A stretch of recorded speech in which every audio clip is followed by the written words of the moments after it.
Hazel Carter never imagined that toppling a three-tiered wedding cake at her own sister's wedding could seem like the minor catastrophe of the day. But when the groom bellowed, "You destroyed everything!" and 200 guests turned to glare at her with homicidal fury, she realized she needed an exit strategy. Immediately. Plan A was fleeing to the restroom, Plan B was hiding behind the dessert station. Plan C was literally vanishing into thin air.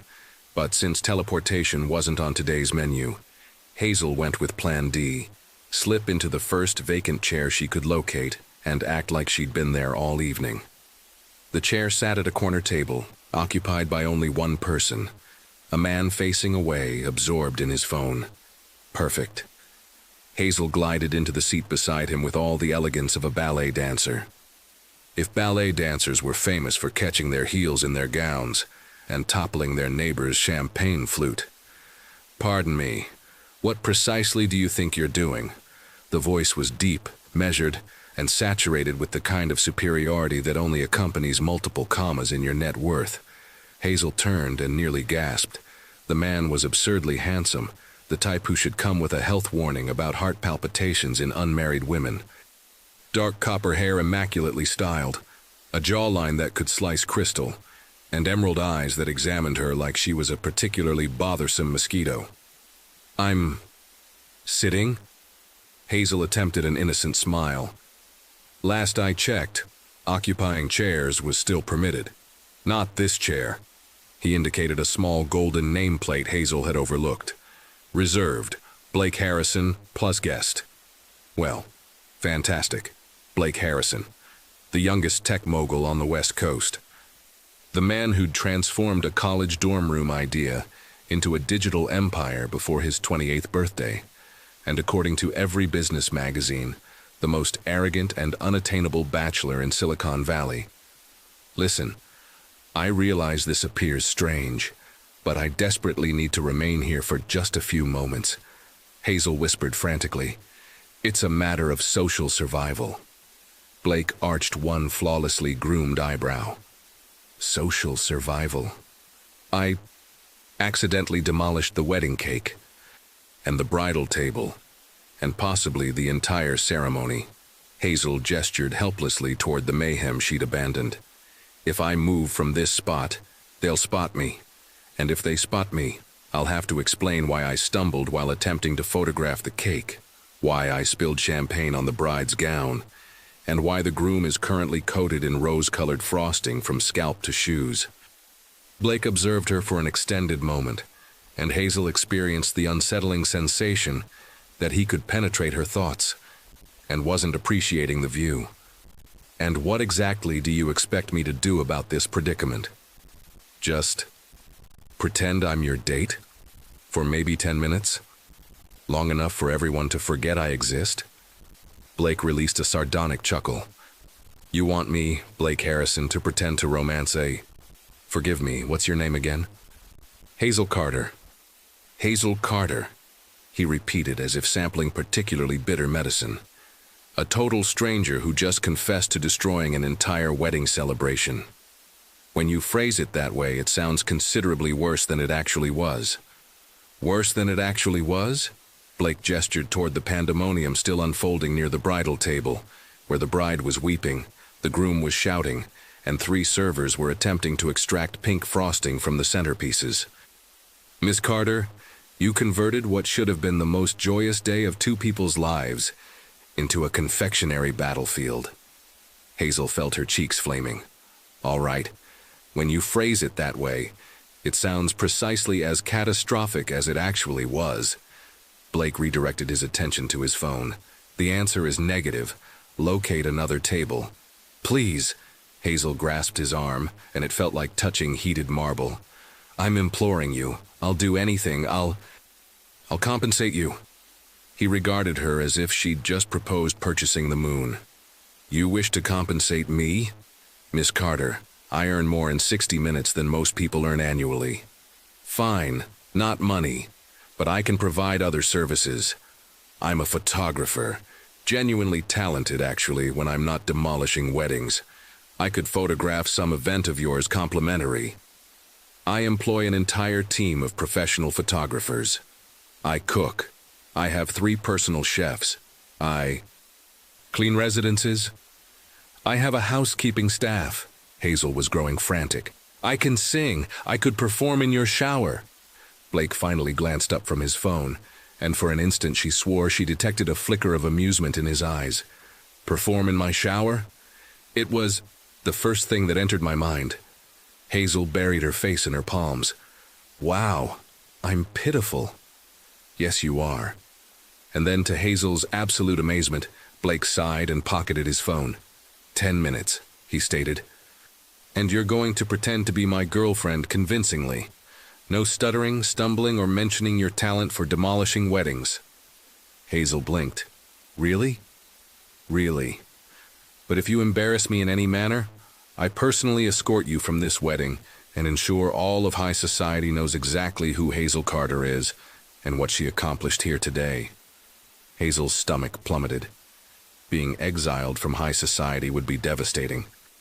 But being exiled from high society by Blake Harrison would be practically social execution. Understood, she whispered. Excellent. Blake leaned closer, and Hazel caught a masculine fragrance that should be restricted. Now smile like you're completely smitten with me. Hazel forced the most radiant smile she could produce. Like this? Now you appear to be experiencing digestive distress. How about this? She attempted a gentler smile. Now you look like you're plotting my assassination. You're extremely particular for someone who's assisting me, Hazel muttered. And you're extremely particular for someone who just demolished a wedding and is pleading to hide. Fair point. That's when Hazel noticed several guests had begun glancing in their direction. Women murmuring behind programs, men stretching to get a better view. And then she comprehended. They weren't looking at her. They were looking at them. At Blake Harrison, apparently accompanied. Blake? A feminine voice, melodious and mildly surprised. They turned. A breathtaking woman was approaching. Platinum blonde, sophisticated, wearing a gown that probably cost more than Hazel's annual rent. Celeste. Blake stood and kissed the woman's cheek. Didn't anticipate seeing you here. Celeste Ashford. Hazel recognized her from society pages. Pharmaceutical empire heiress, Blake's former fiancée, and the type of woman who made other women feel insufficient simply by breathing. When I learned you'd be attending, I couldn't stay away. Celeste's gaze drifted to Hazel with all the subtlety of a glacier. And who's your companion? Blake hesitated for a millisecond, long enough for Hazel to realize he was about to reveal the truth and destroy everything. I'm Hazel, she said quickly, rising and extending her hand. Blake's girlfriend. The silence that ensued was so dense Hazel could have sliced it with cutlery. Celeste stared at the extended hand like it was a venomous serpent. Girlfriend, Celeste repeated deliberately. How fascinating. Blake never mentioned having a girlfriend. It's a fairly recent relationship, Hazel improvised. Actually, super recent, like extremely recent. Blake shot her a lethal glare. Clearly, convincing to him didn't include sounding like an anxious teenager. And how did you two meet? Celeste inquired with a smile that was pure venom. Hazel opened her mouth, but no words emerged. Her mind went completely vacant. She photographed an event for my corporation. Blake intervened smoothly, placing his hand on Hazel's back in a manner that seemed casual, but she could feel the tension in every finger. How romantic, Celeste said, clearly finding nothing romantic about it. And Hazel, what did you think of the incident with the cake? Hazel's blood froze. Celeste had witnessed everything. The incident? She repeated, her voice climbing an octave. You must have had premium seating positioned right here. Celeste gestured vaguely toward the bridal table, where the chaos had finally subsided. It was quite spectacular. Hazel felt perspiration beginning to form on her brow. Well, it was dreadful. Blake finished for her, his hand moving to her shoulder in a protective gesture that made Hazel's pulse accelerate for all the wrong reasons. Hazel was deeply disturbed by what occurred. She has a very compassionate heart. Celeste smiled like a predator that had just detected blood. How endearing. And are you planning to remain much longer? I'd adore getting to know you better. Actually, Blake said, we were just departing. Hazel isn't feeling particularly well. What a disappointment. Celeste didn't appear disappointed whatsoever. Well, I'm certain we'll encounter each other soon. High society is such an intimate circle, isn't it? And with that, she floated away, leaving Hazel with the distinct impression she'd just been marked for elimination.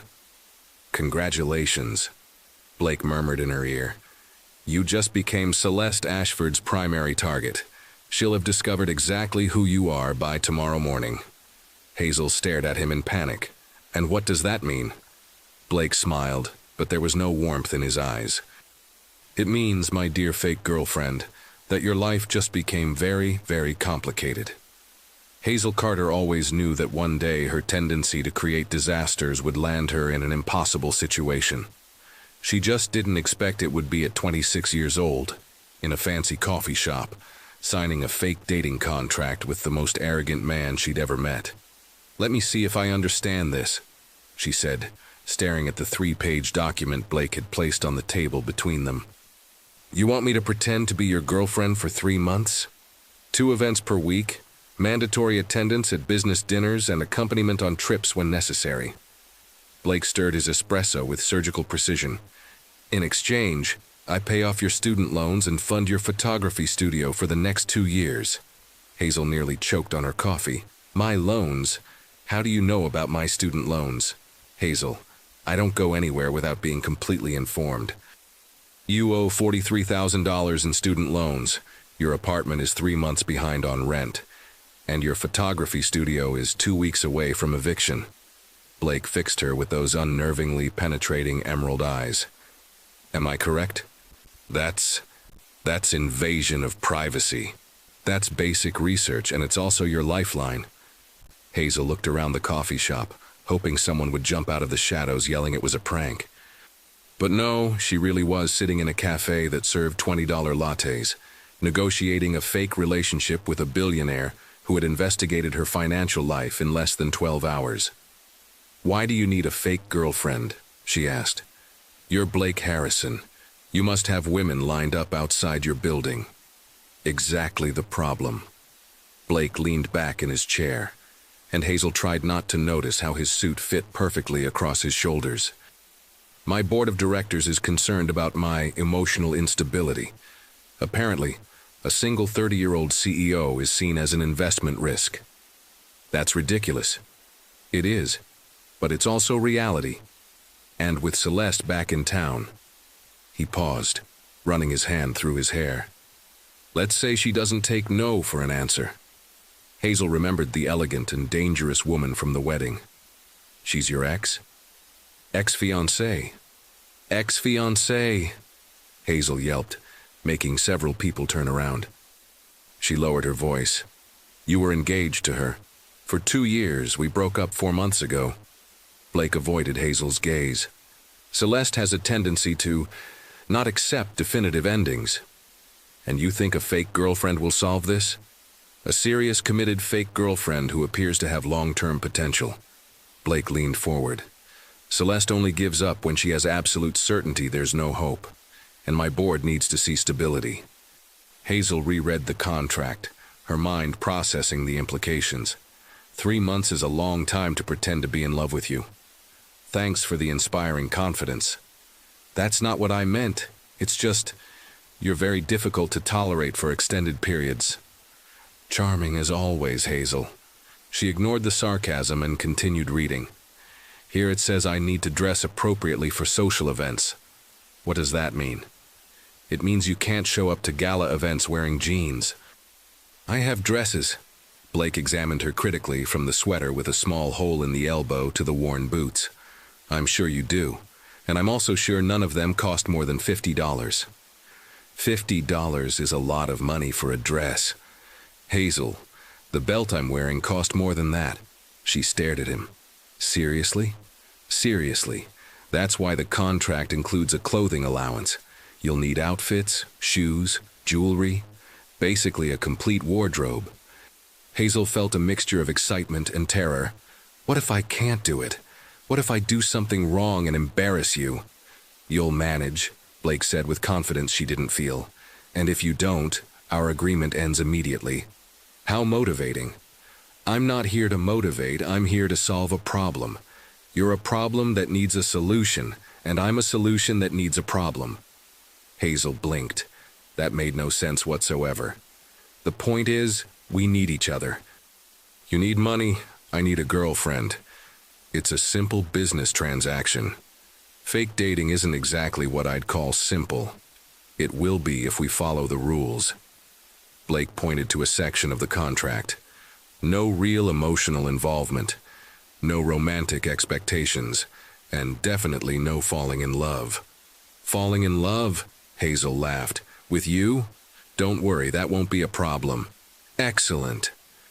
Because I have a reputation to maintain, and I can't have a fake girlfriend falling hopelessly in love with me. Your arrogance is truly impressive. It's confidence based on experience. Hazel rolled her eyes and returned to the contract.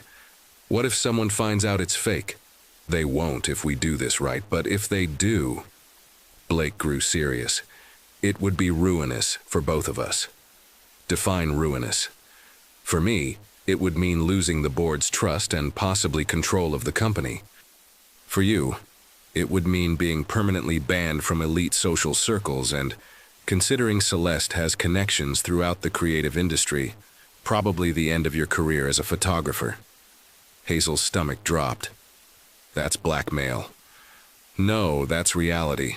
The world I live in has very specific rules, and breaking those rules has very specific consequences.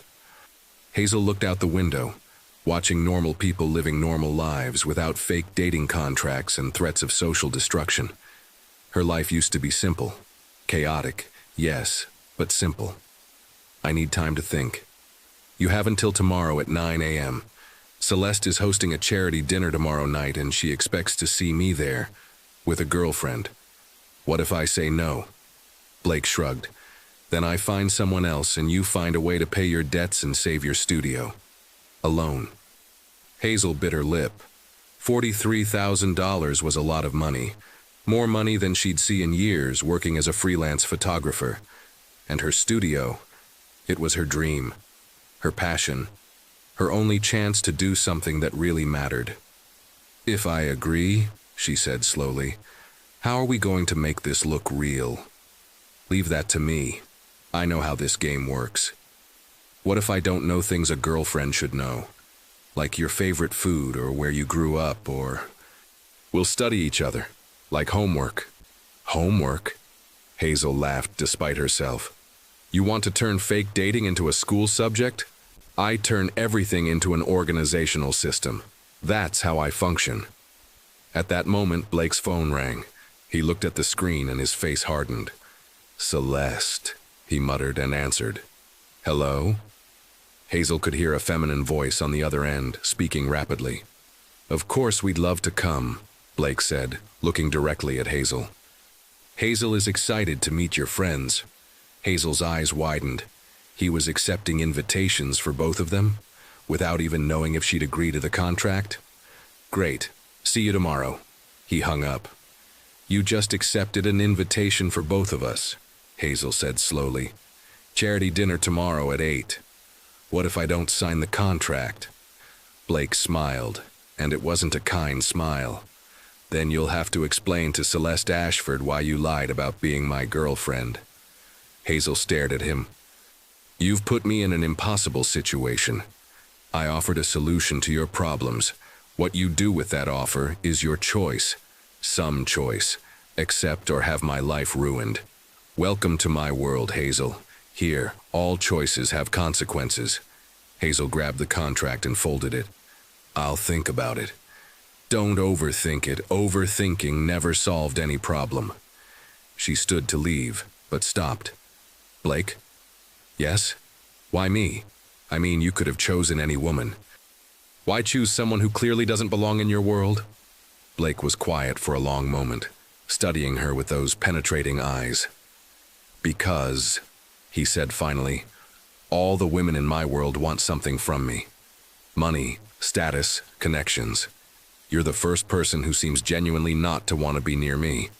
And that's good. It's refreshing, and it's also exactly what I need to make this convincing. Hazel stared at him, trying to decipher what was behind that gaze. But Blake Harrison was a closed book, written in a language she didn't understand. "See you tomorrow," she said. "Hazel?" She turned. "If you sign the contract," he said softly, "your life will change completely. Are you sure you're ready for that?" Hazel looked around the fancy cafe, at the elegant people, at the bright and dangerous world he was offering. "No," she said honestly, "but I'm ready to try." And with that, she left, leaving Blake alone with his espresso and the disturbing feeling that he'd just set something in motion he couldn't control. Outside, Hazel took a deep breath and pulled out her phone to call her best friend. "Lily, it's Hazel. I need urgent advice and alcohol, lots of alcohol." Because if she was going to sign her life away to the devil, at least she was going to do it properly drunk. Hazel Carter never imagined that preparing to pretend to be someone's girlfriend would involve more research than her college thesis. But there she was, at 7 in the morning, sitting at her kitchen table with 3 empty coffee cups, surrounded by magazine clippings, Wikipedia printouts, and a notebook full of notes about the life and work of Blake Harrison.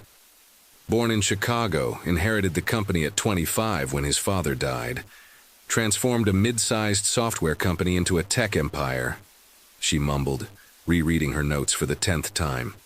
Commitment phobia confirmed by breakup with Celeste Ashford after 2-year engagement. Her phone rang, and Hazel nearly spilled coffee on the pile of research. "Hazel Carter. Good morning, darling. I hope you slept well." Blake's voice sounded irritatingly cheerful for someone who probably woke up at 5 a.m. to run 10 miles and reorganize the global financial market before breakfast. "Define well," Hazel grumbled. "If you mean woke up every 2 hours in existential panic, then yes, I slept very well." "Excellent. That means you signed the contract." Hazel looked at the document on the table, her signature still fresh in ink. "I can still change my mind." "You can, but you won't." "Celeste called this morning to confirm our attendance at dinner. Apparently she's excited to get to know Blake's mysterious girlfriend better." "Why do I feel like that's a disguised threat?" "Because that's exactly what it is. Celeste Ashford doesn't do anything without ulterior motives." Hazel sighed. "Blake, I need to admit something. I don't know anything about elite social etiquette. I don't even know which fork to use for salad." "The smaller one." "Which one?" "The smaller fork is for salad. The larger one is for the main course, and you'll learn that and much more today." "What do you mean?" "I'm sending someone to pick you up at 9. We have a lot of work ahead." Hazel looked at the clock. 8:43. "Blake, I'm still in my pajamas." "Then I suggest you get dressed quickly. And Hazel?" "What?" "Wear something you don't mind throwing away afterward. Today's going to be a long day." The line went dead, and Hazel stared at the phone in growing horror. What had she done? At exactly 9 o'clock, a black Mercedes stopped in front of Hazel's building, and a uniformed driver rang the doorbell. "Miss Carter? Mr. Harrison is waiting for you." Hazel went downstairs, looking around nervously. Her neighbors, including Mrs. Patterson, who was basically the local FBI, were all at their windows, watching with undisguised curiosity. "Is that your new boyfriend, honey?" Mrs. Patterson shouted from the 3rd-floor window. "It's too complicated," Hazel shouted back, quickly getting into the car before more questions were asked. The driver took her to a part of town Hazel only knew from internet photos. Tall, gleaming buildings, clean streets, people who looked like they'd stepped out of perfume ads. The car stopped in front of a boutique that didn't even have a sign on the door. The kind of place where, if you have to ask the price, you can't afford it. Blake was waiting on the sidewalk, wearing a suit that probably cost more than Hazel's car, talking on the phone in 3 different languages. "No, James, the Tokyo contract can wait." "Yes, I know it's 3 a.m. in Japan, but—" "Hazel." He hung up and walked toward her. "Punctual. I like that." "You said 9. And it's exactly 9:02. Impressive. Hazel looked at the boutique behind him. Blake, I can't go in there. Places like that have salespeople who can identify poor people from 50 yards away. Hazel, you're not poor anymore. At least not for the next 3 months. He offered his arm. Trust me. Famous last words. They entered the boutique, and Hazel immediately felt like she'd stepped onto another planet. The walls were white and minimalist. There were only a few pieces carefully displayed, and an elegant woman with silver hair approached them as if she were floating. Mr.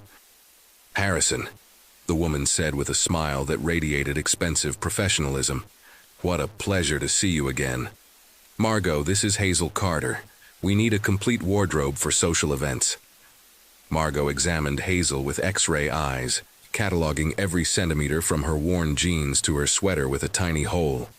Certainly, she said with a smile that didn't waver for even a second. What a wonderful challenge. Challenge, Hazel repeated. Transformation, Margot corrected gently. Let's start with measurements and then discuss your personal style. 2 hours later, Hazel was standing on a platform, wearing the 4th cocktail dress of the morning, while 2 assistants adjusted the hem and Margot made notes on a tablet. This Versace fits perfectly, Margot murmured. The color brings out your hazel eyes. How much does it cost? Hazel whispered. Price isn't relevant, Blake said from the sofa where he was working on his laptop.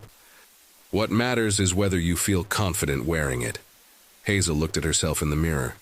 The dress was beautiful, navy blue, elegant without being flashy, and made her look like she actually belonged in that world. I feel like an imposter, she admitted. Perfect, Blake said without looking up from his computer. Half the people at elite social events feel like imposters. You'll fit right in. Should that be comforting? It should be realistic. Margot coughed discreetly. Mr. Harrison, could we discuss jewelry? Miss Carter will need appropriate accessories. Of course, nothing too extravagant. Elegant, but not flashy. Excuse me, Hazel interrupted. Can I participate in the conversation about my own appearance? Blake finally looked up. Of course, what would you like to know? I'd like to know why you're making all the decisions about how I should look. Because you have no experience with this world and I do. That doesn't give you the right to treat me like a dress-up doll. Blake closed his laptop and stood up. You're right, I apologize. Margot, could you give us a moment? Margot nodded and discreetly withdrew with her assistants. Look, Blake said, walking toward Hazel. I know this is overwhelming, but the reality is in the world we're entering, appearance matters.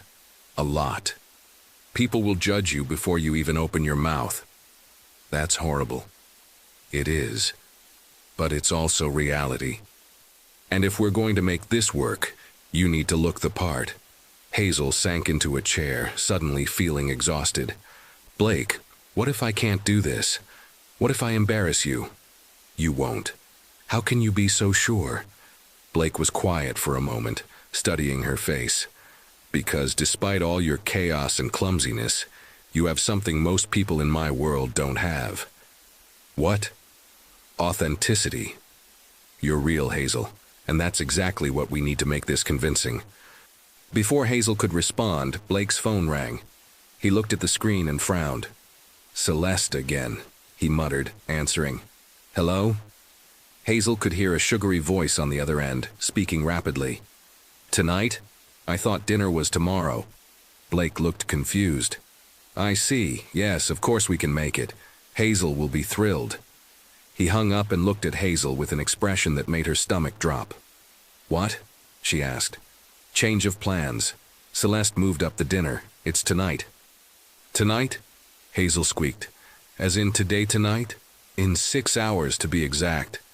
Blake, I'm not ready. I don't know anything about your life, your company, your... Then we'll have to crash course it. Blake was already pulling out his phone. Margot! The elegant woman reappeared as if by magic. We need the navy dress altered and ready in 4 hours, and shoes, jewelry, and a clutch to match. Certainly, Mr. Harrison. Blake turned to Hazel.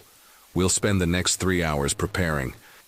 I'll tell you everything you need to know about my life, my company, and how to navigate a dinner party with people who would sell their grandmothers for a good stock tip. That's a lovely image? It's accurate. These people are sharks, Hazel. And tonight you need to swim with them without getting eaten. Hazel felt panic rising in her chest. What if I mess up? What if I say something wrong? Blake stepped closer, and for a moment his expression softened. Then I'll cover for you. That's what partners do. Fake partners. The best kind. They're honest about their motivations. Despite everything, Hazel found herself smiling. You're really weird, you know that? I prefer unconventional.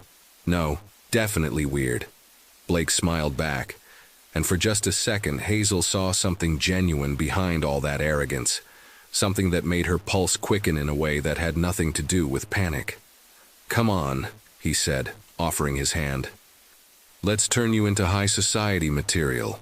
And if I can't be turned, then we'll fake it until we make it. Hazel took his hand, ignoring the little jolt of electricity that shot up her arm. That's your plan? Fake it till we make it? Hazel, that's everyone's plan. The only difference is we're honest about it. And as Margot and her team descended on them like a perfectly organized army of style, Hazel couldn't help but think that maybe, just maybe, this crazy plan might actually work. Or it would be the most spectacular disaster in the history of fake relationships. Either way, it was going to be interesting. If someone had told Hazel Carter a week ago that she'd be standing in the back of a Mercedes, struggling to zip up a designer dress while Blake Harrison quizzed her on his fake dating history, she would have recommended therapy. But here she was, 3 blocks away from the most exclusive restaurant in the city, having what could only be described as a complete mental breakdown. "What's my favorite food again?" Blake asked, adjusting his cufflinks with the calm of someone who wasn't about to perpetrate massive fraud on high society. "Italian. Specifically your grandmother's lasagna recipe, which you can't replicate no matter how many times you try." Hazel wrestled with the zipper of her navy dress. "And your biggest fear is?" "Losing control of my company to the board of directors." "Wrong!" Hazel pointed at him triumphantly. "Your biggest fear is elevators. You have claustrophobia but hide it because you think it makes you look weak." Blake blinked. "I never told you that." "You didn't have to. I saw you taking the stairs at the boutique. 30 floors, Blake. Normal people don't climb 30 floors unless they're training for Mount Everest or avoiding small spaces." "You're very observant." "I'm a photographer. I notice details." Hazel finally managed to zip up the dress. "Now, what's the story about how we met?" "You were photographing the Tech Innovation Gala 6 months ago. I was giving the keynote speech. You accidentally took a photo with the flash on and temporarily blinded me mid-sentence, which caused you to forget your entire speech and improvise instead. And it ended up being the best speech I'd ever given. Very romantic." "Disgustingly romantic," Hazel corrected. "According to our story, that's when you fell for my charming clumsiness and brilliant eye for capturing authentic moments." Blake studied her with an unreadable expression. "You know, that story is so ridiculous it might actually be believable. All the best lies have a grain of truth. Is that Hazel Carter wisdom? That's life wisdom. I've been improvising my way through existence for 26 years. The car pulled up to Chez Laurent, and Hazel felt her stomach perform an Olympic-level gymnastics routine. The restaurant was the kind of place that didn't have prices on the menu, because if you had to ask, you couldn't afford to breathe the air inside. "Remember," Blake said, taking her hand as they prepared to exit the car, "you're confident, successful, and completely smitten with me." "Right. Confident, successful, smitten." Hazel took a deep breath. "Blake?" "Yes?" "What if they ask about my family, my background? Your father is a retired professor of literature at Northwestern University. Your mother is a freelance journalist who travels the world writing travel guides. You grew up in Evanston, went to college at Northwestern, and moved to the city to pursue photography." Hazel stared at him. "That's actually pretty close to the truth. I told you I'd do my research. You investigated my parents. I investigated everyone in your life, including your college roommate who now lives in Portland and makes artisanal soap. Lily makes soap as a hobby. See? Truth mixed with fiction. The best kind of cover story. They stepped out of the car, and immediately Hazel was hit with the full force of what they were about to do. Photographers lurked near the entrance, taking pictures of anyone who looked important enough to warrant attention. Women dripped with jewelry that could probably fund a small country, while men wore watches that cost more than most people's annual salaries. "Smile," Blake murmured, placing his hand on the small of her back. "We're about to go on stage." The moment they stepped onto the red carpet, camera flashes exploded around them. Hazel instinctively moved closer to Blake, who seemed completely unfazed by the attention. "Mr. Harrison! Mr. Harrison!" photographers shouted. "Who's your date?" "This is Hazel Carter," Blake said smoothly, his arm tightening around her waist. "My girlfriend." More flashes, more shouting. Hazel tried to smile naturally, but she felt like a deer caught in headlights. A very overdressed deer who had no idea what she was doing. "How long have you been dating?" someone shouted. 6 months, Blake and Hazel said simultaneously. "Are you planning to get engaged?" Hazel opened her mouth, but Blake beat her to it. "We're taking things one day at a time." Finally, they made it through the gauntlet and into the restaurant. Hazel's hands were shaking as they were led to their table. "That was terrifying," she whispered. "That was the easy part," Blake replied. "Now comes the real challenge." The restaurant was exactly what Hazel had expected. All soft lighting, crystal glasses, and the kind of hushed conversations that suggested people were either plotting world domination or discussing their tax evasion strategies. Maybe both. Their table was in the center of the room, which Blake explained was both a blessing and a curse. "Everyone can see us, which means we need to be convincing, but it also means if something goes wrong, everyone will witness it." "You're really not helping my nerves. I'm preparing you for reality." That's when Hazel spotted Celeste Ashford making her entrance. The woman moved through the restaurant like she owned it, which, given her family's wealth, she probably did. She was wearing a stunning red dress that looked like it had been painted onto her body, and every head in the restaurant turned to watch her approach. "Blake, darling." Celeste air-kissed both of Blake's cheeks before turning to Hazel with a smile that could have powered a small city. "And Hazel, you look absolutely lovely." "Thank you," Hazel managed, standing to greet her. "You look stunning." "This old thing?" Celeste waved dismissively at her dress, which definitely cost more than Hazel's car. "I just threw it on. I'm so excited to get to know you better. Blake has been so secretive about his love life." "Blake's always been private," Hazel said, sitting back down and immediately reaching for Blake's hand. She needed the anchor, and judging by the way his fingers intertwined with hers, he needed it too. "Oh, but we're practically family," Celeste said, settling into her chair with the grace of a professional dancer. "Blake and I have such a long history together. Don't we, darling?" "Ancient history," Blake said firmly. "Ancient?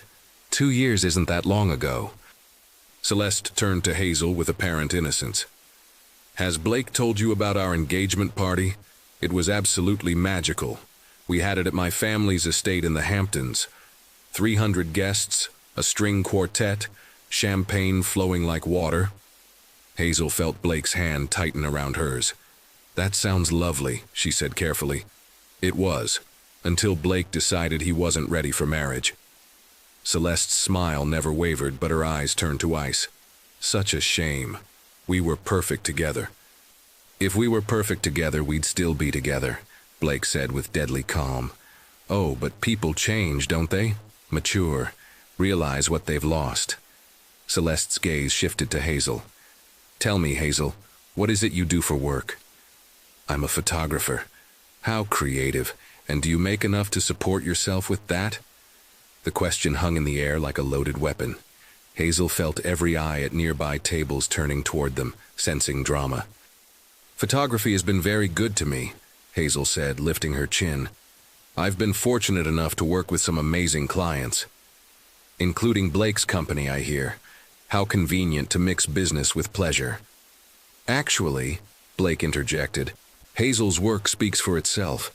She has an incredible eye for capturing authentic moments. Authentic moments, Celeste repeated thoughtfully. How interesting. You know, I've always found that authenticity is such a rare quality in our social circle. People are always pretending to be something they're not. Hazel's blood froze. Was Celeste implying what she thought she was implying? I completely agree, Hazel said, surprised by the steadiness of her own voice. I think that's why Blake and I work so well together. We're both committed to being genuine with each other. How refreshing, Celeste said. And tell me, what attracted you to Blake? Was it his charming personality, his success, his laugh? Hazel said without thinking. Both Blake and Celeste looked surprised. His laugh? Celeste repeated. Most people don't know this about Blake, but he has this incredible laugh. It's not the polite, controlled laugh he uses in business meetings.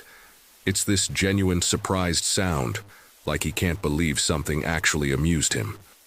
Hazel looked at Blake and was startled to see something soft in his expression.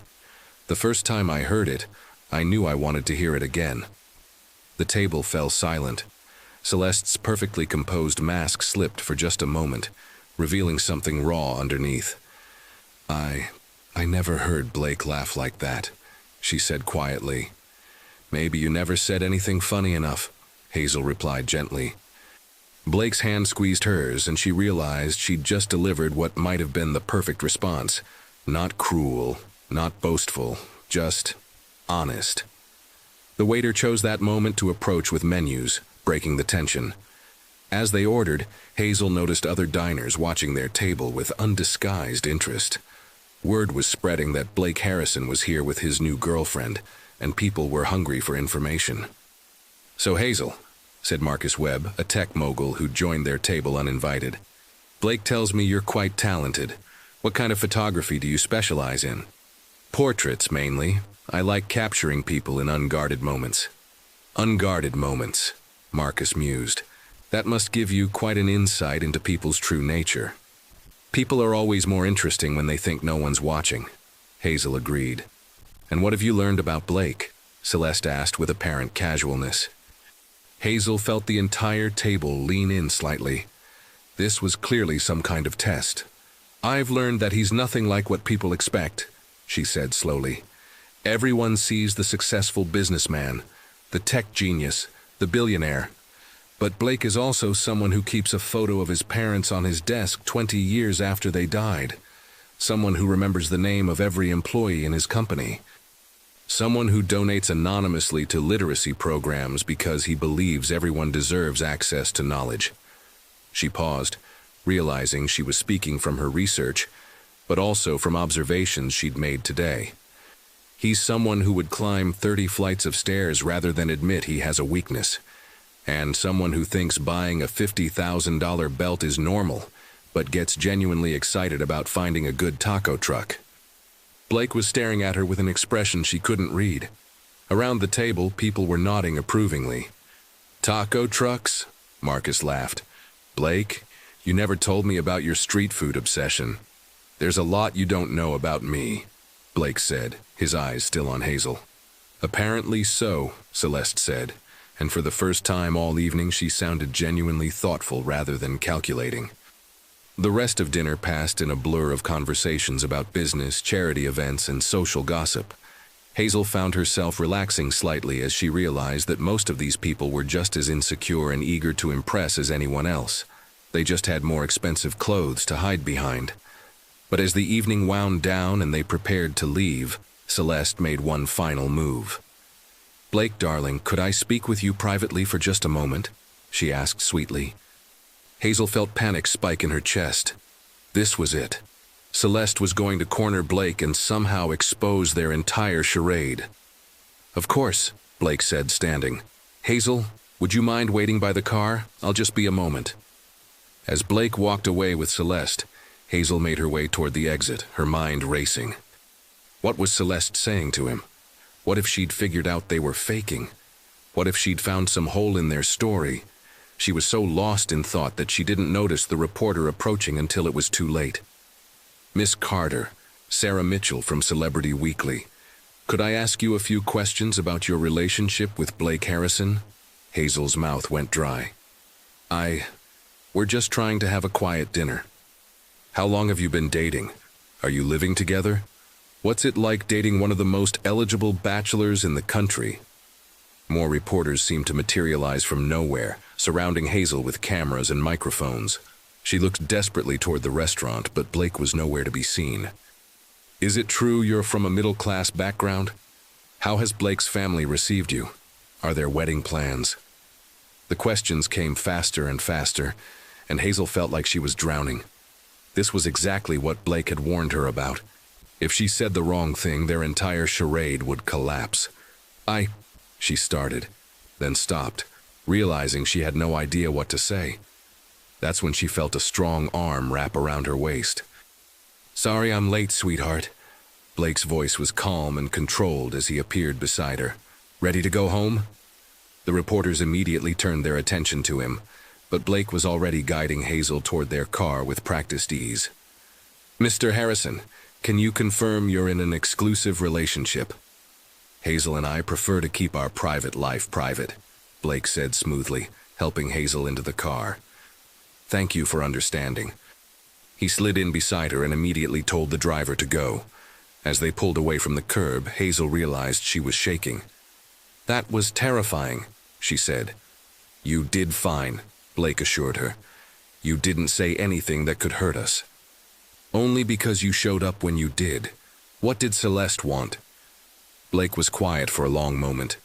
She wanted to know if what we have is real. What did you tell her? I told her that what I feel when I'm with you is unlike anything I've ever experienced before. Hazel turned to stare at him. That's actually true, isn't it? Blake met her gaze, and she saw something in his eyes that made her pulse quicken. Yes, he said quietly. It is. The car fell silent except for the sound of city traffic outside. Hazel felt like something fundamental had shifted between them, but she wasn't sure what it meant. Blake, she said finally. Yes? When we get to my apartment, will you come up? I think we need to talk. Blake studied her face in the dim light of the car. Are you sure that's a good idea? No, Hazel said honestly. But I think we need to do it anyway. As the car wound through the city streets toward her apartment, Hazel couldn't shake the feeling that they were crossing a line they couldn't uncross. And the most terrifying part was that she wasn't sure she wanted to stop them. Hazel Carter's apartment had never felt smaller than it did with Blake Harrison, standing in the middle of her living room, looking completely out of place among her thrift store furniture and collection of vintage camera equipment. He'd removed his suit jacket and loosened his tie, but even in his slightly rumpled state, he looked like he'd stepped out of a magazine spread titled Billionaires Slumming It. Coffee? Hazel asked, mostly because she needed something to do with her hands that didn't involve fidgeting nervously. Sure. Blake was examining a wall covered with her photographs, black and white portraits of people caught in unguarded moments. These are incredible, Hazel. Thanks. She busied herself with the coffee maker, hyper-aware of his presence in her space. They're just practice shots mostly. People I meet on the street, friends, family. This one. Blake stopped in front of a photograph of an elderly man feeding pigeons in the park, his face lit up with pure joy. You captured something here that most photographers spend their entire careers trying to find. What's that? Truth. Blake turned to look at her. Unfiltered, honest truth. Hazel felt her cheeks warm under his gaze. It's just a picture, Blake. No, it's not. It's what you were talking about tonight. Those unguarded moments that reveal who people really are. He moved to another photo, this one of two children laughing on a playground. You have a gift for seeing past the masks people wear. Speaking of masks, Hazel said, handing him a mug of coffee, we should probably talk about what happened tonight. Blake accepted the coffee but didn't drink it, instead setting it down on her coffee table, a wooden crate she'd found at a flea market and painted white. The contrast between his expensive watch and her DIY furniture was almost comical. What specifically about tonight? He asked. Blake, come on, you can't pretend that nothing changed. Hazel curled up in her favorite armchair, pulling her legs under her. That thing you said to Celeste, about what you feel when you're with me being unlike anything you've experienced before, what about it? Was it just part of the act? Blake was quiet for so long that Hazel started to think he wasn't going to answer. He walked to her window, looking out at the city lights, his reflection ghost-like in the glass. No, he said finally, it wasn't part of the act. Hazel's heart did something complicated in her chest. Then what was it? Blake turned around, and she was struck by how different he looked in her apartment. Smaller, somehow. More human. Less like the untouchable billionaire from the magazines, and more like just a man who looked tired and confused, and maybe a little scared. Hazel, I've been in the public eye since I was 25. Every relationship I've had has been scrutinized, analyzed, picked apart by the media, and by people who think they know me. He ran his hand through his hair, messing up the perfect styling. I learned early on that it's easier to keep people at a distance. Safer. Safer from what? From disappointment. From having someone pretend to care about me when what they really care about is my bank account, or my connections, or what I can do for them. Blake moved away from the window, but instead of sitting down, he started pacing, a restless energy that seemed completely at odds with his usual controlled demeanor. Is that what happened with Celeste? Blake's laugh was bitter. Celeste is complicated.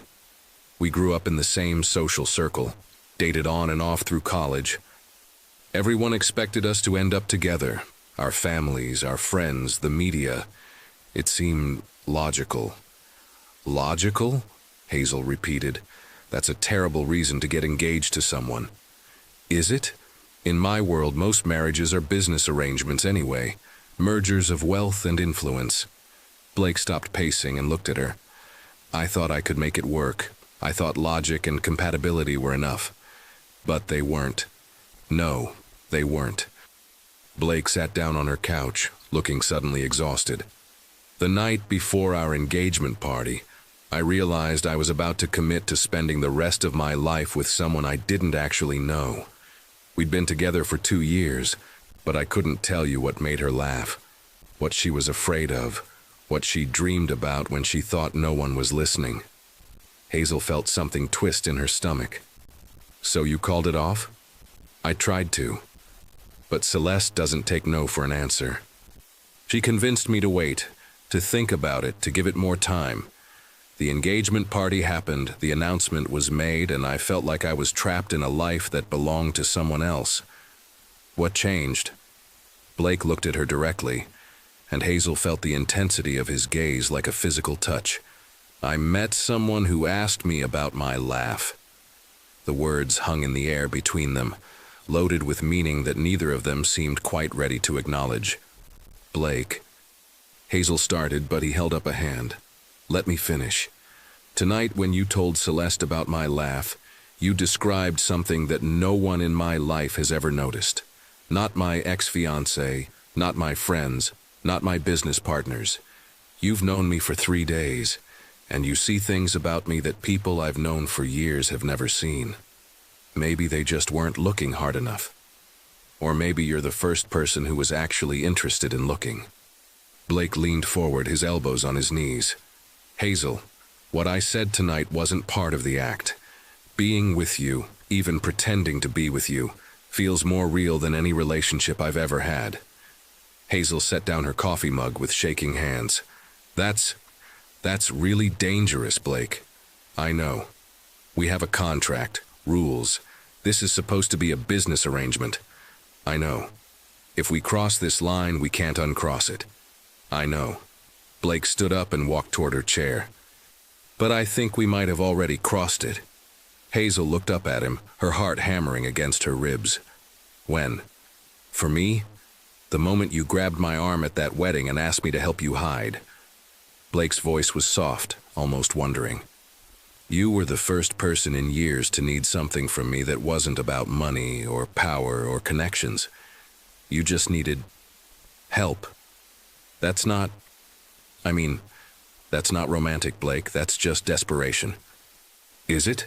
Because when I looked at you tonight talking about authenticity and genuine moments, I realized you've been more honest with me in 3 days than most people are in 3 years. Hazel felt tears prick at her eyes, though she wasn't sure why. Blake, I need to tell you something. What? That story I told tonight about your laugh? I wasn't making it up. She stood up, needing to move, needing space to think. This morning, when you were talking to Margot about the dress alterations, something she said made you laugh. Really laugh. And I did want to hear it again. Blake went very still. Hazel. And when you saved me from those reporters tonight, when you put your arm around me and called me sweetheart, she turned to face him, her hands twisted together. It didn't feel fake. It felt like you were protecting me because you actually cared about what happened to me. I do care about what happens to you. Why? The question came out more desperate than she'd intended. Why do you care about someone like me? I'm nobody, Blake. I destroy wedding cakes and live in a studio apartment and buy my clothes at thrift stores. I'm not sophisticated or elegant or any of the things that someone like you should want. Blake crossed the small space between them in 2 steps, stopping close enough that she could see the flecks of gold in his green eyes. You want to know why I care about you? His voice was rough, intense. Because you're the first person I've met who looks at me and sees a person, not a bank account. Because you call me out when I'm being arrogant, and you're not impressed by any of the things that usually impress people. Because you take pictures of strangers feeding pigeons, and somehow capture the meaning of life in a single frame. He reached up and tucked a strand of hair behind her ear, and Hazel felt her breath catch. Because when you smile, really smile, not that fake social smile you practiced today, it's like watching the sun come up. And because you're brave enough to stand up to Celeste Ashford, smart enough to see through my control issues, and crazy enough to sign a contract to pretend to date someone you can barely tolerate. I can tolerate you, Hazel whispered. Just tolerate? Maybe. Maybe a little more than tolerate. Blake's hand was still in her hair, his thumb tracing the line of her cheek. Hazel, if we do this, if we make this real, everything changes. Not just the contract, not just our arrangement, everything. I know. I'm not easy to be with. I'm controlling and demanding, and I work too much, and I have trust issues that would take a team of therapists years to unpack. And I'm chaos incarnate who destroys everything I touch, and has anxiety attacks in fancy restaurants and owns exactly one dress that costs more than $50. We're a disaster waiting to happen. The worst possible match. Completely incompatible. Absolutely. They were standing so close now that Hazel could feel the warmth radiating from his body, could smell that masculine scent that made her think of safety and danger all at once. Blake, yes? I think I'm going to kiss you now. That's a terrible idea. Probably the worst idea I've ever had. It'll complicate everything. Everything's already complicated. Blake's hand moved to cup her face, and Hazel felt like her entire nervous system was on fire. Are you sure? Instead of answering, Hazel rose up on her toes and pressed her lips to his. The kiss was soft at first, tentative, like they were both testing the waters of something that felt too big and too important to rush. But then Blake's other arm came around her waist, pulling her closer, and Hazel's hands fisted in his shirt, and suddenly there was nothing tentative about it at all. Blake kissed like he did everything else, with complete focus and devastating skill. But there was something else there too, something desperate and hungry that made Hazel feel like she was the only thing keeping him anchored to the earth. When they finally broke apart, both breathing hard, Blake rested his forehead against hers. Well, he said, his voice rough, that definitely complicates things. Definitely. Hazel was still holding onto his shirt, afraid that if she let go, this moment would disappear and she'd wake up in her bed, having dreamed the whole thing. Hazel, I need you to understand something. Blake's hands were still framing her face, his thumbs stroking across her cheekbones. If we do this, if we make this real, I can't guarantee I'll be good at it. I don't know how to be someone's real boyfriend. I don't know how to let someone in completely. And I don't know how to be with someone who lives in a world where people wear watches that cost more than my car, Hazel said. I don't know how to be the kind of sophisticated woman who belongs at charity dinners and gala events. So what do we do? Hazel looked at him, really looked at him, at the way his hair was messed up from her fingers, at the way his usually perfect shirt was wrinkled from her hands, at the way he was looking at her like she was something precious and terrifying all at once. We figure it out, she said. Together. Even though it's crazy? Especially because it's crazy. Blake smiled then. Not his polished public smile, but that genuine, surprised laugh she'd described to Celeste. You know, for someone who claims to destroy everything she touches, you might just be the thing that saves me. Or we'll destroy each other spectacularly. There's that possibility too. Blake? He was trailing soft kisses along her jawline now, and Hazel was having trouble forming coherent thoughts. The contract. Forget the contract. Blake pulled back to look at her.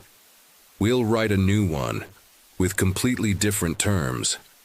What kind of terms? The kind where we're honest about what we want from each other. And what do you want from me?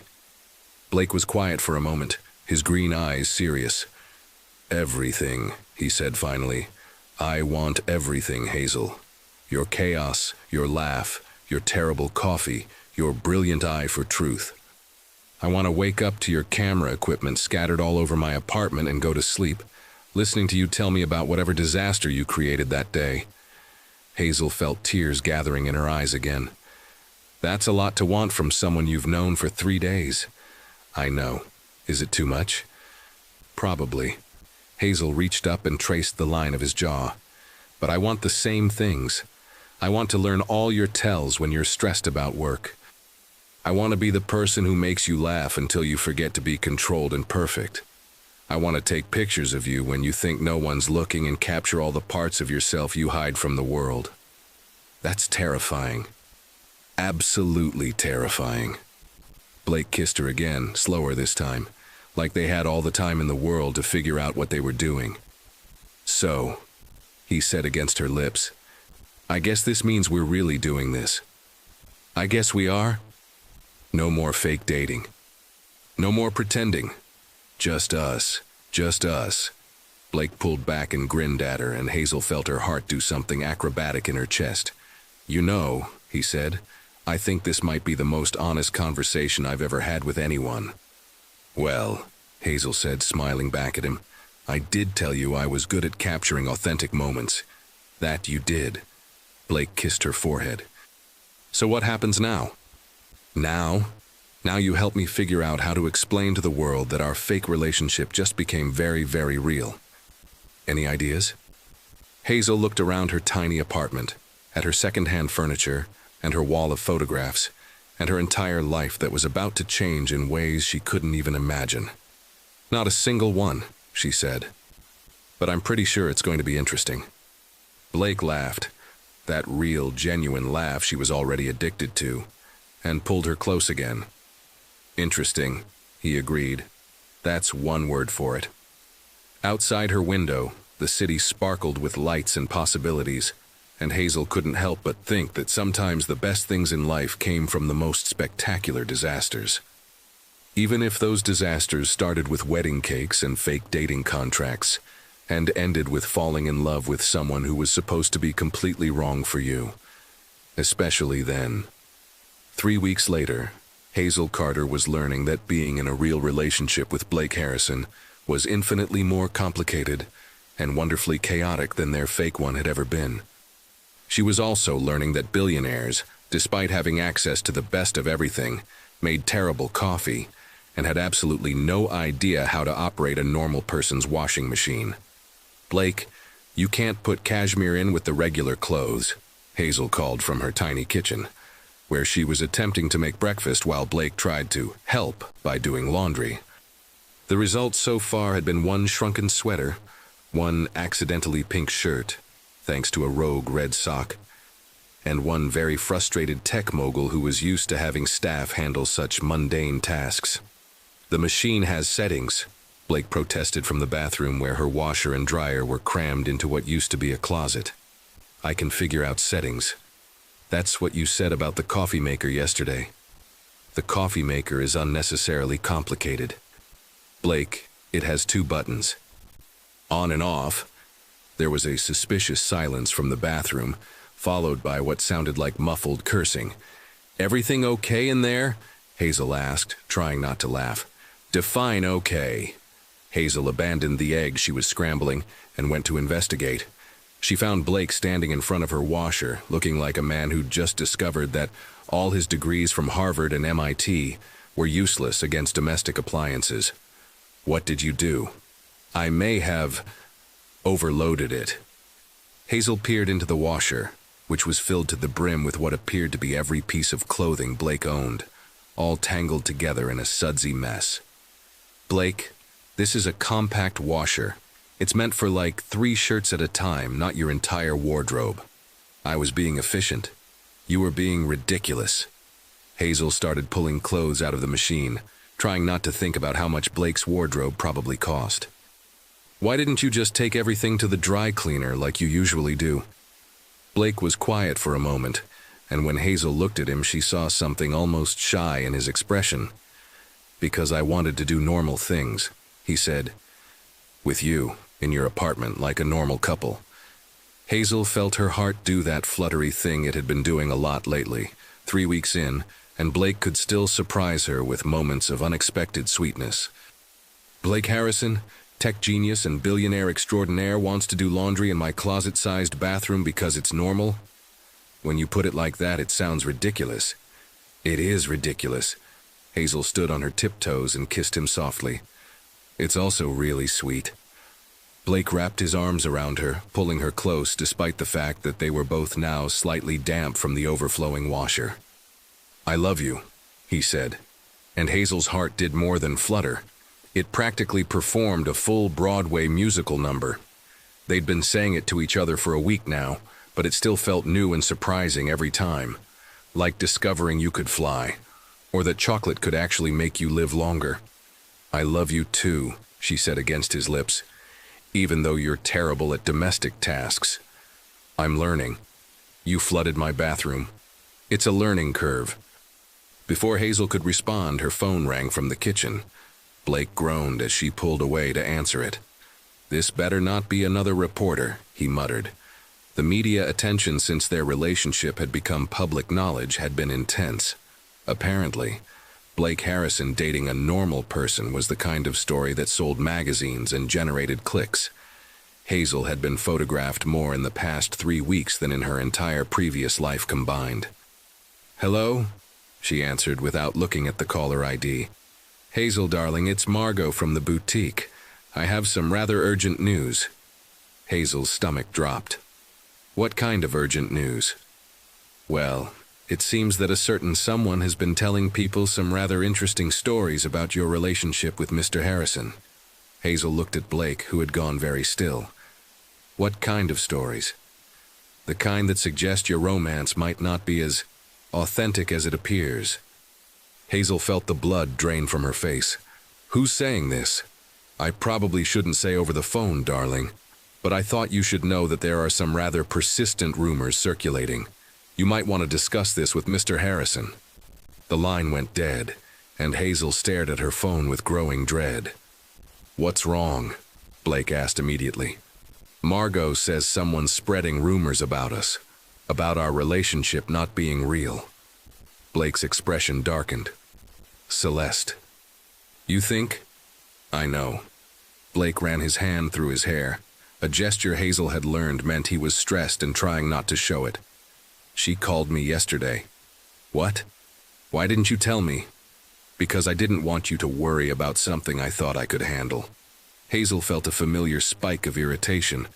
"Blake, we talked about this. No more secrets, no more trying to protect me from things. We're supposed to be partners now." "You're right. I'm sorry." Blake sat down heavily on her couch. "She said she knew our relationship started as a fake arrangement. She said she had proof." "What kind of proof?" "She wouldn't say. But she wants to meet with both of us. Today." Hazel's phone buzzed with a text message. She looked at it and felt her stomach sink even further. She just texted me. She wants us to meet her at the Fairmont Hotel in an hour. What does the text say exactly? Hazel read it aloud. Darling Hazel, I think it's time we all had an honest conversation about the true nature of your relationship with Blake. The Fairmont Presidential Suite, 1 hour. Come alone or come together, but do come.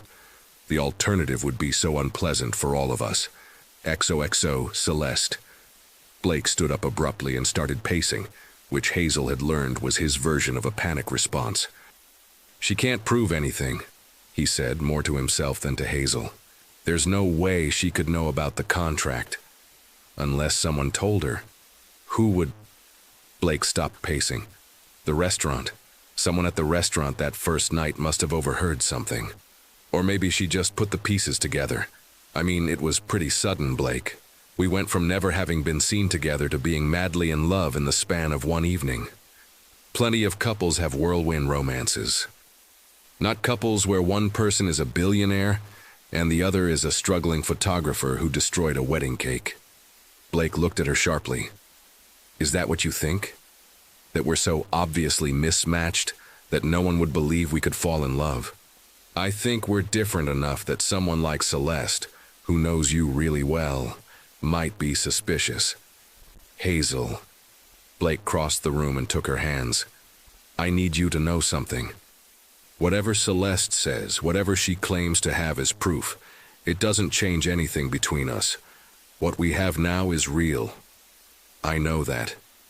Do you? Because I can see that look in your eyes, the one you get when you're convinced you don't belong somewhere. Hazel tried to pull her hands away, but Blake held on gently. I'm not going anywhere, he said firmly. I don't care what Celeste threatens, or what the media says, or what anyone thinks about us being together. I love you, Hazel. The real you, not some fake version we created for public consumption. But what if she ruins everything? Your company, your reputation? Then we'll deal with it. Together. Hazel looked at him, really looked at him. At the man who had learned to make terrible coffee because she liked having breakfast together, who tried to do laundry in her tiny apartment because he wanted to experience normal domestic life, who had risked his carefully controlled image to be with someone who was the opposite of everything his world expected. Okay, she said. Let's go see what Celeste has to say. The presidential suite at the Fairmont Hotel was exactly what Hazel expected from Celeste Ashford. Opulent, intimidating, and designed to make visitors feel small and out of place.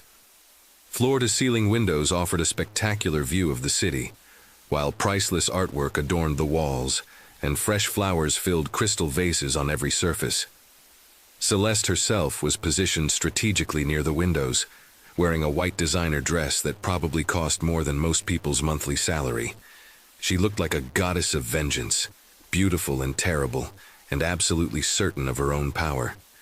Blake, darling, she said as they entered, her voice honey-sweet and completely at odds with the predatory gleam in her eyes. And Hazel, how lovely to see you again. Cut the act, Celeste, Blake said coldly. What do you want? Straight to business. I always did admire that about you. Celeste moved away from the windows, her heels clicking on the marble floor. I want to discuss your charming little charade. I don't know what you're talking about. Oh, I think you do. Celeste smiled, and it was all teeth. You see, I've been doing some digging since our dinner 3 weeks ago. Such an interesting evening, wasn't it? Especially that moment when dear Hazel described your laugh in such vivid detail. Hazel felt her stomach clench, but Blake's expression remained carefully neutral. What's your point, Celeste? My point, darling, is that Hazel's description was so specific, so detailed. The kind of description someone might give if they'd been studying you very carefully. Professionally, you might say. Celeste walked to an ornate desk and picked up a manila folder. So I had someone look into Miss Carter's background, very thoroughly. She opened the folder and pulled out several photographs. Imagine my surprise when I discovered that dear Hazel has been photographing events in our social circle for months, including the Tech Innovation Gala 6 months ago, where you gave the keynote speech. Hazel's blood turned to ice. She remembered that event. It was one of her first major photography gigs, and she'd been so nervous about working in such an elite setting. "So what?" Blake said, but Hazel could hear the tension in his voice. "So I had someone review the footage from that night. Security cameras, professional video, amateur cell phone recordings. You'd be amazed what people share on social media these days." Celeste pulled out a tablet and swiped to a video. "This is particularly interesting." She turned the tablet toward them, and Hazel saw grainy security footage of the gala. There she was, clearly visible, photographing the event. And there was Blake, giving his speech. But what made Hazel's heart sink was what the timestamp showed. She and Blake were never in the same frame. In fact, the footage clearly showed her leaving before his speech even began. "According to this footage, you two never even met that night," Celeste said smugly, "which makes your charming story about the accidental flash photo rather fictional." Blake stepped forward, his body language shifting into what Hazel had learned was his dangerous businessman mode. "Even if that's true, it doesn't prove anything about our current relationship, doesn't it?" Celeste pulled out more documents. "Because I also had someone look into the timing of your romance. Funny how it coincided perfectly with the board meeting where your position as CEO was questioned. And even funnier how quickly you went from never having been seen together to being photographed as the perfect couple." She spread the documents across the coffee table like she was laying out cards in a poker game. Phone records showing no communication between you before the Wellington wedding. Financial records showing a sudden influx of money into Miss Carter's accounts. And my personal favorite, a conversation I had with Marcus Webb, who mentioned that you seemed to know remarkably little about each other for a couple who'd supposedly been dating for 6 months. Hazel felt like the room was spinning. How had Celeste managed to uncover so much so quickly? "But here's the truly interesting part," Celeste continued, her voice getting softer and more dangerous. "I don't actually care that your relationship started as a business arrangement." Blake and Hazel exchanged confused glances. "You don't?" Hazel asked. "Oh, heavens, no. Elite marriages have been business arrangements for centuries. What I care about is that Blake chose to enter into this arrangement with you, instead of simply coming back to me." Celeste's mask finally slipped, revealing something raw and hurt underneath all that polished perfection. "We were perfect together, Blake. We understood each other's worlds. We had the same goals, the same background. We made sense. We made sense on paper," Blake said quietly. "But we didn't make sense where it mattered. And she does." Celeste gestured toward Hazel with barely concealed disdain. "This girl who doesn't know which fork to use for salad? Who wears thrift store clothes and lives in a studio apartment?" "Yes," Blake said firmly. "She does." "Why?" The question came out almost like a cry. "What does she have that I don't?" Blake looked at Hazel and she saw something in his eyes that made her breath catch. Love, yes, but also a kind of wonder, like he still couldn't quite believe she was real. "She sees me," he said simply. "Not my net worth, not my social status, not what I can do for her career. She sees me, the person I am when I'm not being Blake Harrison, CEO. She argues with me when I'm wrong, laughs at me when I'm being ridiculous, and challenges me to be better than I thought I could be." He turned back to Celeste, and his voice was gentle but firm. "Celeste, you never saw me. You saw the position I held, the lifestyle I could provide, the status that came with being Mrs. Blake Harrison. But you never once asked me what I was afraid of, or what made me really laugh, or what I dreamed about when I couldn't sleep." "That's not true," Celeste said, but her voice lacked conviction. "When was the last time you asked me how I was feeling about something that wasn't related to business or social events?" Blake asked. "When was the last time we had a conversation about anything that mattered to either of us personally?" Celeste opened her mouth to respond, then closed it again. "I loved the idea of you.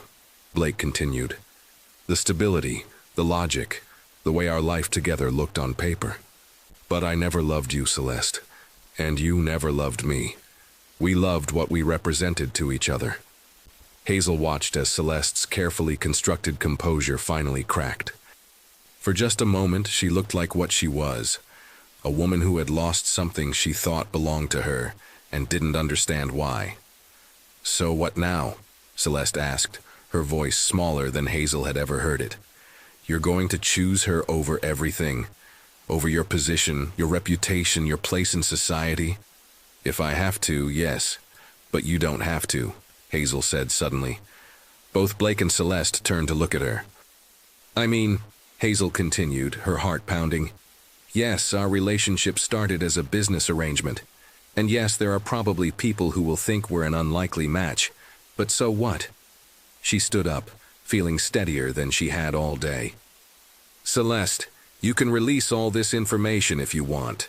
You can tell the world that Blake Harrison hired a fake girlfriend to solve his business problems. But here's what you can't change. We fell in love anyway. Hazel walked to where Blake was standing and took his hand. You can show people our phone records from before we met. You can point out all the ways we don't make sense together. You can even tell them about the contract. Hazel's voice grew stronger with each word. But you can't fake the way Blake looks at me when he thinks no one is watching. You can't stage the way he learned to make coffee because I like having breakfast together. Or the way he tries to do laundry in my tiny apartment because he wants to experience normal life with me. She looked directly at Celeste, no longer intimidated by the woman's beauty or wealth or social power. And you definitely can't fake the way I feel when he smiles at me like I'm the best thing that ever happened to him. Because I am. And he's the best thing that ever happened to me. Blake squeezed her hand, and when Hazel looked at him, she saw that his eyes were bright with unshed tears. So, go ahead, Hazel said, turning back to Celeste. Release your evidence. Tell everyone our love story started with a business contract. Some of the best love stories do. The room fell silent except for the sound of traffic far below and the distant hum of the hotel's air conditioning. Finally, Celeste sank into one of the plush chairs, looking suddenly exhausted. You really love him, she said, and it wasn't a question. More than I ever thought possible. And you? Celeste looked at Blake. You really choose her? Even knowing what it might cost you? I'd choose her every time, Blake said without hesitation. In every timeline, in every universe, in every possible version of this story. Celeste was quiet for a long moment, staring out the window at the city below. You know, she said finally, I think I hate that I actually believe you. She stood up slowly and walked to the desk, gathering all the documents and photographs. I suppose I could release all of this, she said thoughtfully. Expose your little charade, ruin your reputation, make your life very difficult. Blake tensed beside Hazel, but Celeste held up a hand. But I won't.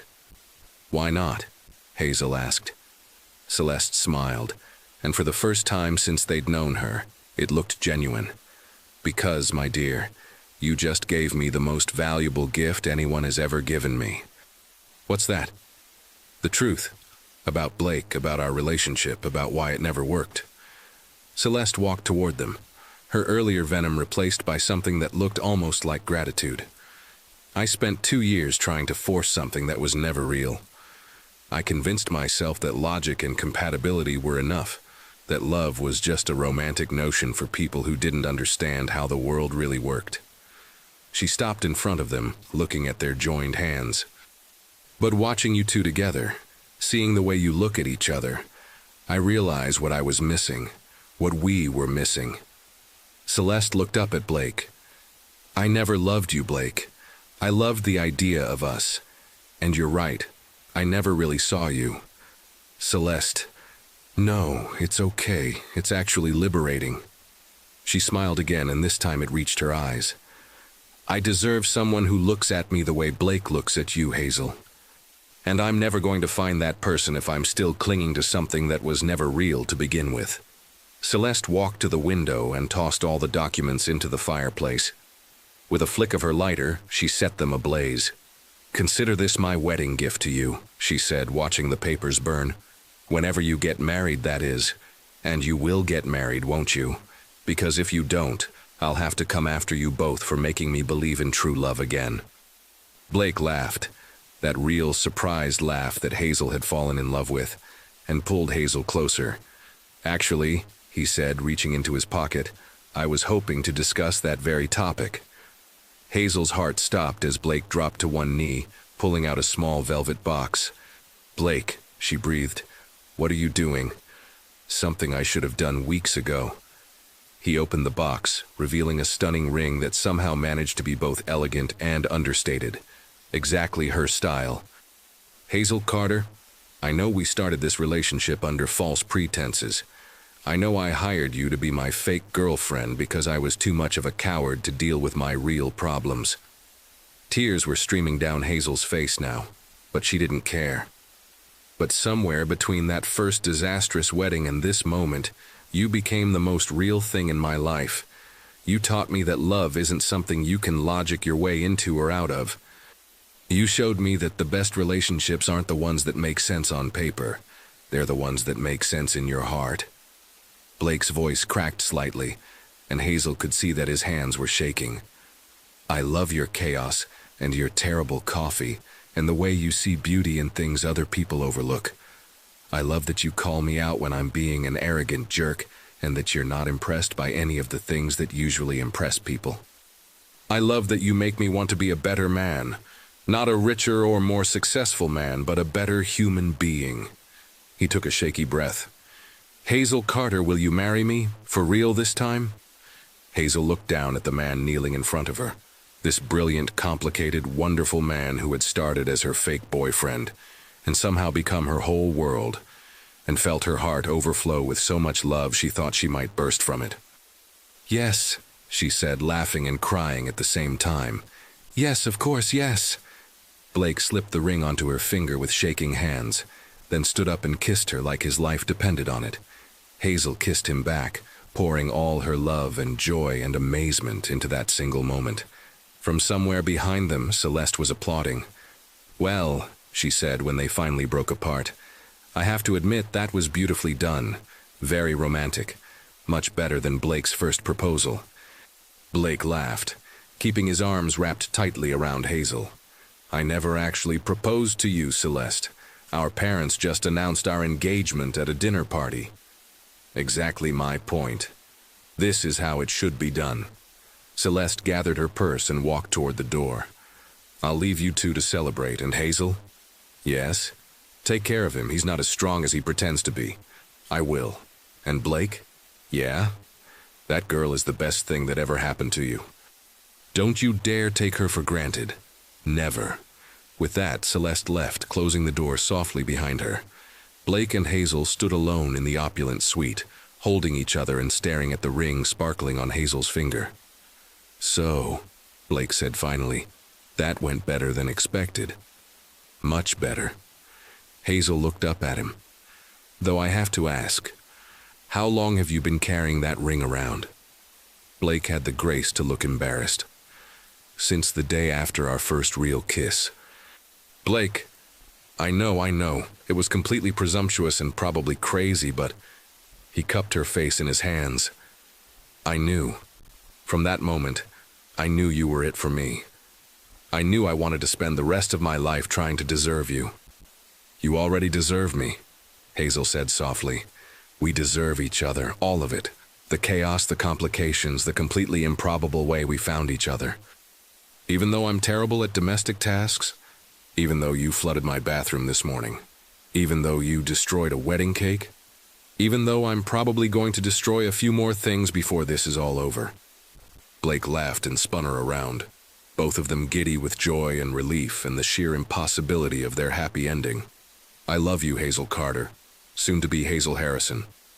"I love you too, Blake Harrison, soon to be husband to a woman who still doesn't know which fork to use for salad. I'll teach you. I'll teach you how to do laundry without flooding the bathroom. Deal." They kissed again, sealing their promise to love each other through all the chaos and complications and beautiful disasters that lay ahead. 6 months later. The wedding of Blake Harrison and Hazel Carter was covered by every major media outlet in the country, but not for the reasons you might expect. It wasn't covered because of Blake's wealth or status, though those things certainly drew attention. It wasn't covered because Hazel had somehow transformed herself into the perfect billionaire's wife, because she hadn't. She was still the same woman who bought her clothes at thrift stores and made terrible coffee, and saw beauty in the most unexpected places. No, their wedding was covered because it was the most joyfully, chaotically, authentically happy event anyone had ever seen. Hazel wore a vintage dress she'd found at an estate sale and altered herself. Blake wore a custom suit but with sneakers, because Hazel had convinced him that comfort was more important than convention. The ceremony was held in the Botanical Gardens where Hazel had photographed her first professional wedding, a deliberate nod to the disaster that had brought them together. The wedding cake, made by Hazel's sister, who had forgiven her for the previous cake incident, was beautiful and structurally sound. It remained upright throughout the entire reception. Blake's best man was his former driver, who had become one of his closest friends after Blake decided he wanted to learn how to navigate the world like a normal person. Hazel's maid of honor was Lily, the soap-making friend who had talked her through many late-night phone calls about whether she was crazy to fall in love with a billionaire. But the moment that made all the headlines, the moment that went viral and was shared millions of times across social media, happened during Blake's vows. He was halfway through a beautifully written speech about love and partnership, and finding someone who sees your true self, when Hazel started laughing. Not giggling or smiling politely, but full-blown, doubled over, tears streaming down her face laughing. The officiant paused. The guests murmured. Blake stopped mid-sentence and looked at his bride with concern. "I'm sorry," Hazel gasped, trying to control herself. "I'm so sorry, it's just, you have frosting on your nose." Blake reached up and touched his nose, where a small dab of white frosting had somehow appeared. He looked at his finger, then at Hazel, then at the perfectly intact wedding cake 20 feet away. "How did I get frosting on my nose when we haven't even cut the cake yet?" "I have no idea," Hazel said, still laughing, "but it's so perfectly us that I can't even handle it." Blake started laughing too, that real, surprised laugh that Hazel had fallen in love with. Soon the entire wedding party was laughing, then the guests, until the whole botanical garden rang with the sound of pure joy. The photographer, one of Hazel's former colleagues who was documenting the wedding, captured the moment perfectly, Blake and Hazel laughing together.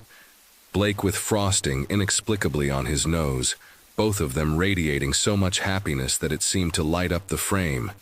That photograph became the most shared wedding photo in internet history. Not because it was perfect, but because it was perfectly imperfect. Because it captured what real love looked like. Messy, surprising, joyful, and completely, utterly authentic.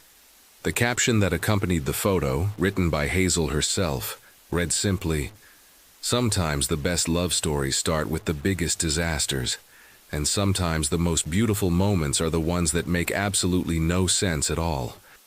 At the reception, as Blake and Hazel swayed together during their first dance as husband and wife, Hazel looked up at the man who had started as her fake boyfriend and become her real forever. "Any regrets?" she asked. "About marrying someone who attracts frosting like a magnet? Not a single one. Even though our lives will probably always be at least a little bit chaotic. Especially because of that." Blake spun her around, and Hazel's vintage dress flared out around her legs. "I love our chaos, Hazel. I love that I never know what's going to happen next with you. I love that you're brave enough to find out." They kissed as their friends and family cheered around them, and camera flashes went off like stars exploding in the darkness. Later, much later, as they were leaving for their honeymoon, a photography tour of small towns across America, because Blake wanted to see the world through Hazel's eyes, Blake stopped and looked back at the botanical garden where they'd just promised to love each other forever. "You know," he said, "I think this might be the first wedding you've attended that you didn't somehow destroy." Hazel looked back too, taking in the fairy lights and the happy guests and the perfectly intact cake. "The night is young," she said with a grin. Give me time. Blake laughed and pulled her close, and as they drove off into their happily ever after, Hazel couldn't help but think that sometimes the most beautiful endings came from the most spectacular beginnings. Even if those beginnings involved wedding cake disasters, fake dating contracts, and falling in love with someone who was supposed to be completely wrong for you. Especially then. The end.